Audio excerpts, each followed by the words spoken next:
आज के किस स्टडीज के इस लेक्चर में चार अलग अलग मुद्दों पर बात करेंगे। पहला मुद्दा ये रहेगा गलत जानकारी, भारी भरकम मेंटेनेंस। दूसरा मुद्दा ये रहेगा गलत जानकारी, जेल। तीसरा मुद्दा ये रहेगा जानकारी का अभाव, तो कोर्ट में क्या नहीं कहना। चौथा मुद्दा ये रहेगा भरपूर जानकारी, तो कोर्ट में क्या कहना है। ध्यान से समझिएगा, चार मुद्दे अलग अलग है और सभी आपकी जानकारी से संबंधित हैं, इसलिए आपको जानकारी होना जरूरी है, वरना आप कोर्ट में फंस सकते हैं, आपको जेल हो सकती है, आप पर भारी भरकम मेंटेनेंस लग सकता है, और अगर आप पत्नी हैं तो आपका मेंटेनेंस का केस डिसमिस हो सकता है और आपको एक भी अनुतोष नहीं मिलेगा, और ऐसा भी हो सकता है कि आपको जेल भी जाना पड़ सकता है। तो आज ही के स्टडीज के इस लेक्चर में चार मुद्दों पर बात करेंगे और पति और पत्नी दोनों को ध्यानपूर्वक ये मुद्दे समझना चाहिए। जय जिनेंद्र हूं केश जैन। वीडियो को लाइक और शेयर कर दीजिए, और इस तरह जजमेंट्स पाने के लिए जिसमें आपको लगभग 200 जजमेंट्स मिलते हैं या अन्य किसी जानकारी के लिए दिए गए नंबर पर आप हमें संपर्क कर सकते हैं। चलिए शुरुआत करते हैं। नंबर 1, आपके विरुद्ध जब भी कोई भी पिक्चर, फोटो, वीडियो, ऑडियो, कोई चैट का स्क्रीनशॉट, ऐसी कोई भी इलेक्ट्रॉनिक एविडेंस, इलेक्ट्रॉनिक साक्ष्य अगर कोर्ट के समक्ष रखे जाते हैं, तो आप इस पर जब तक हां नहीं कहेंगे तब तक इसे साक्ष्य नहीं माना जाएगा। और साक्ष्य आपके ना कहने पर कोर्ट कब मनवा सकती है? जब इसे फॉरेंसिक लैब से गुजारा जाएगा।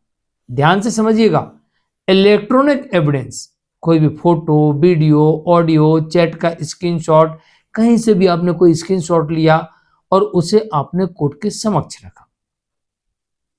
अब जो आपका विपक्षी है वो कहता है हां, जो ये बता रहे हैं, वीडियो में दिखा रहे हैं, ये सही है, तब तो ये एक्सेप्ट हो गया और ये सबूत माना जाएगा। अब वो जानते हुए भी कि ये सही है, फिर भी वो कह रहा है ना, हमें नहीं पता ये कहां से आया, हमने ऐसा नहीं किया, तो फिर इस एविडेंस को फॉरेंसिक लैब से गुजरना पड़ेगा। अगर फॉरेंसिक लैब से वेरीफाई हो जाएगा कि ये बिल्कुल ऑथेंटिक है, सही है, सत्य है, जो कुछ में दिखाया जा रहा है बिल्कुल परफेक्ट है, इसमें किसी प्रकार की कोई भी एडिटिंग नहीं है, किसी प्रकार की कोई भी छेड़छाड़, काट छांट नहीं है, तो फिर इसे सबूत माना जाएगा। अन्यथा वो video, photo, screenshot, email, audio recording कुछ भी हो, ओरिजिनल है, अगर वो फॉरेंसिक लैब से पास नहीं हुई और आपने इनकार कर दिया कि मेरा नहीं, मैं नहीं जानता, तो वो सबूत बेकार हो जाएगा। इसलिए आपको कोर्ट के अंदर इस बात का ध्यान रखना है, ये जानकारी आपके पास होना चाहिए कि जो आप इलेक्ट्रॉनिक एविडेंस लेके जा रहे हैं उसे फॉरेंसिक लैब से गुजरना चाहिए, और जो आपके विरुद्ध आए हैं अगर वो फॉरेंसिक लैब से नहीं गुजरा है तो आप मुकर सकते हैं, भला वो सही हो या गलत हो।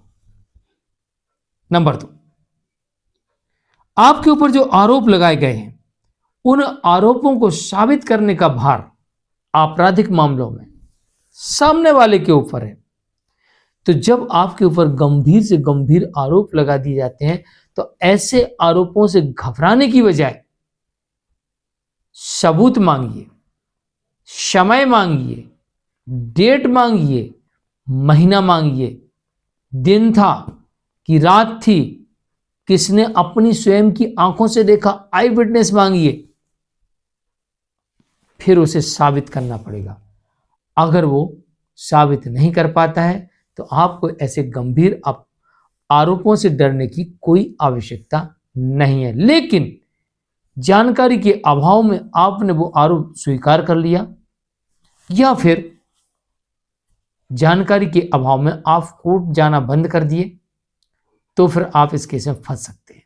इसलिए जब भी आपके ऊपर कोई भी आपराधिक मामला आता है और आपके ऊपर आरोप गंभीर से गंभीर लगा दिए जाएं, तो डरने की बजाय जिसने आरोप लगाए हैं उससे सबूत मांगिए, और सबूत के साथ साथ घटना कब घटी, किसने देखा, सब कुछ प्रॉपर तरीके से डिमांड करिए।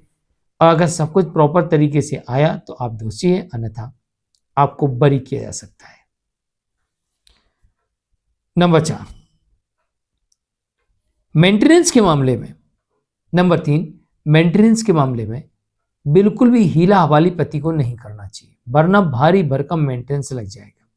अगर पति को यह लगता है कि मैं कोर्ट नहीं जाऊंगा, मैं नहीं जाता कोर्ट, करने दो पत्नी को केस, होने दो एक्स पार्टी, तो फिर ऐसी परिस्थिति में पत्नी ने जो पति की इनकम बताई है, उस इनकम को देखते हुए कोर्ट लगभग 25-30% आदेश कर देगी। जैसे कि पत्नी कह रही, मेरी पति की इनकम 1 लाख रुपए है, पर आप नहीं जा रहे कोर्ट, जा ही नहीं रहे, नहीं जाना, नहीं लेना समन, तो कोर्ट ऐसे मामले में 25-30,000, 35,000 ऐसा आदेश कर सकती है। आप 25% मान सकते हैं, तो 25,000 कोर्ट लगभग आदेश कर सकती है।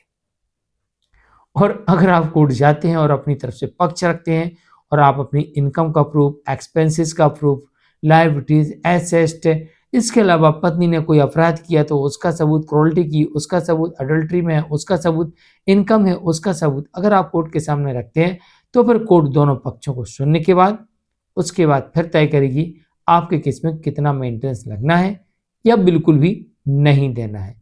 लेकिन अगर आपने हीला हवाली की या जानबूझ के कोर्ट नहीं गए या केस को लंबा खींचा, तो आपके केस में या तो इंटरिम लग सकता है या भारी भरकम मेंटेनेंस लग सकता है।